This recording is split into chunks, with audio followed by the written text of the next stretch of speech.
Bien, je suis revenu sur le joueur initial. On va finir donc ici avec les combats. Donc les combats, comment fonctionnent-ils? Donc on a déjà vu que le PP, on permettait de nous battre un petit peu, mais contre un punching ball pour s'entraîner. Ce qui est beaucoup plus intéressant, c'est les combats contre les autres joueurs, évidemment le PVP.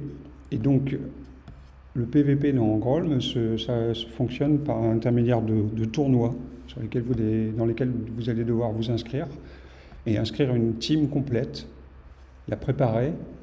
Le tournoi va se dérouler en quelques heures. Vous allez récupérer des coffres probablement, gagner de l'expérience et puis comme ça combattre et utiliser les dés pour aller tenter votre chance à casser la tête des autres joueurs. Donc un tournoi comme ici est représenté par un petit icône, un nombre d'inscrits possible. Ici on peut avoir 12 inscrits. Et évidemment, il faut s'inscrire en temps et en heure, sinon on a loupé le coche. Donc, par exemple, si on affiche quand même des tournois qui sont terminés depuis un moment, même si on ne peut plus s'inscrire, ça permet de voir un peu l'avancement dans le temps. Donc ce tournoi-là, par exemple, il est trop tard pour s'inscrire, on ne peut plus. Ça fait 1h30 que c'est terminé, et cela on peut encore, pendant 1h30, 1h20, pardon, 7 heures, et il y a des tournois aussi qui sont en prévision, c'est-à-dire que celui-là, on pourra s'inscrire dans 1h15. On trouve donc le nombre de joueurs possibles. On trouve aussi la contrainte du level de joueurs, pour pas que vous vous retrouviez avec des joueurs trop forts. Donc là, moi, au niveau 2, effectivement, j'obtiens la possibilité de m'inscrire sur un level de 1 à 5. On voit les prix qu'on peut gagner. Donc à la première place, si vous n'êtes pas premier, vous aurez moins de lots, mais des lots parmi ceux-ci, voire rien du tout. Et pour s'inscrire, il va falloir payer 2 tickets. J'en ai 8, donc ça passe. Donc on choisit le tournoi qui nous intéresse, on s'inscrit, et on va devoir choisir une configuration. Donc la configuration là, pour l'instant, j'ai rien. C'est un joueur qui débute, il n'a jamais été inscrit nulle part. Donc une configuration correspond à ça. Une team, en fait, c'est un golem agrémenté d'un magicien. Ils vont emmener avec eux un certain nombre de petits soldats. Donc dans Grolm, le thème, c'est que le golem est un monstre géant qui fout des coups sur l'armée adverse. L'armée adverse sont des tout petits bonhommes. On va le voir dans un combat après. Des tout petits bonhommes qui correspondent au point de vie en fait. Donc quand vous allez taper l'adversaire, vous allez écraser et tuer des petits bonhommes. Quand vous allez lancer des sorts, vous allez tuer des petits bonhommes. Et le but, c'est d'anéantir l'armée adverse. Le magicien, qui est d'une taille intermédiaire, va se trouver sur le golem et va aider à lancer les sorts. Donc on va regarder un peu. Voilà, j'ai 2 troupes d'armée. J'ai 0 mana. En termes de sorts, j'ai les sorts rouges. Et en termes de dés préparés dans le sac de combat, j'ai pas grand-chose. On va mettre celui en plus. De toute façon, vous allez démarrer à peu près dans les configs comme ça. Donc c'est un cas très concret. Je reviens sur le combat. Je décide de m'inscrire ici. Je vais modifier ma config puisque de toute façon, j'ai pas le droit d'y aller parce que j'ai pas de mage. Donc on va choisir un mage. Voilà. Le mage, vous aurez la possibilité ultérieurement d'en avoir de nouveaux, des plus forts. Le mage de base, qui est le mage ici bleu, permet de choisir 9 sorts parmi toute sa collection et permet de choisir parmi les couleurs de base. Donc les couleurs de base, ce sont ces 3-là. Donc vous avez le temps de voir venir, puisque fabriquer tous les sorts des couleurs de base, c'est déjà jouer un sacré moment.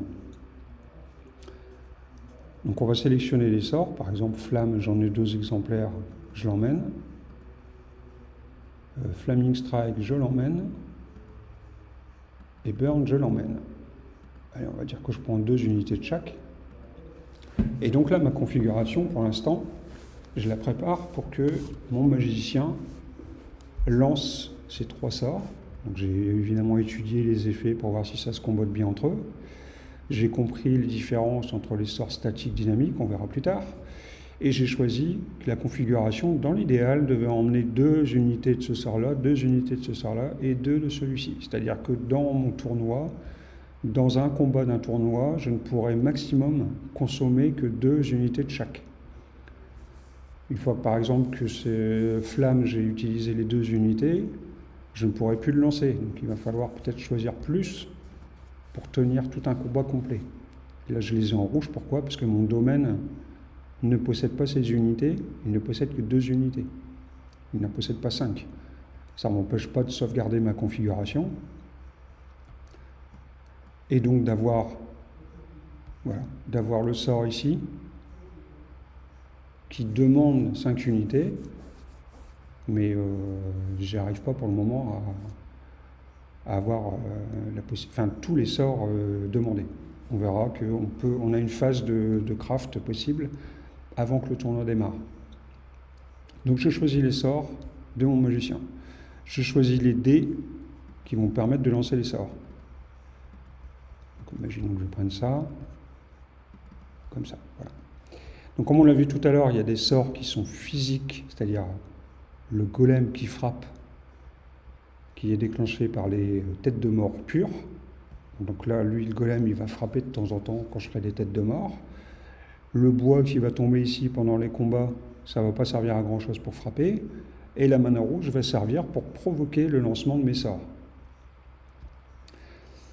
Les combinaisons, il faut que je fasse quand même attention, puisque cette mana rouge-là, toute seule, je vais l'avoir de temps en temps. Le rouge-là et le crâne qui se trouve derrière, je vais l'avoir de temps en temps. Si j'avais mal choisi mes dés et que j'étais dans une configuration comme ça, l'ordre rouge tête de mort, je ne peux pas l'avoir ici. Puisque le rouge, je l'ai au mieux, quand je l'ai, il est en dernière place. Donc cette config dans l'ordre-là, je ne peux pas l'avoir. Donc il y a un choix à faire, judicieux, entre les sorts et les combinaisons possibles de sorts, et les dés qui ont été pipés dans notre collection et qui sortent des manas intéressantes, en plus ou moins de grande quantité durant un combat. Donc le sel du jeu est dans cette configuration ici. On sauvegarde. Donc je vais vérifier. Donc j'ai pris 0 soldat, mais j'ai le droit de le faire. J'ai pas pris de mana, j'ai le droit de le faire. J'ai pris les sorts et j'ai pris les dés. J'ai le minimum syndical. Je peux y aller. Je choisis ma config. Un petit bug. Hop, voilà. Je suis inscrit. J'ai payé mes 2. On avait 8 tout à l'heure. Voilà, j'ai 6. J'ai payé mes 2 et le tournoi est en attente de calcul et de résolution. Pourquoi j'utilise ces termes à bon escient? Parce qu'en fait, j'ai fini de préparer ma team et le tournoi va se dérouler sans moi. Le golem et le mage partent dans des horizons ailleurs de mon domaine, combattent et reviennent. Je n'ai pas d'interaction entre le moment où je me suis inscrit et le moment où le tournoi se déroule. Par contre, évidemment, on peut voir ce qui s'est passé, donc on ne va pas attendre que le tournoi se déroule, on va plutôt aller voir des tournois qui se sont déjà déroulés. Donc voilà. Ce joueur ici, bon, il y a encore un tournoi qui n'est pas en route là. Ce joueur ici, il y a tous les prix collectionnés. Je vais trouver un joueur qui est dans une situation plus intéressante et je redémarre la vidéo.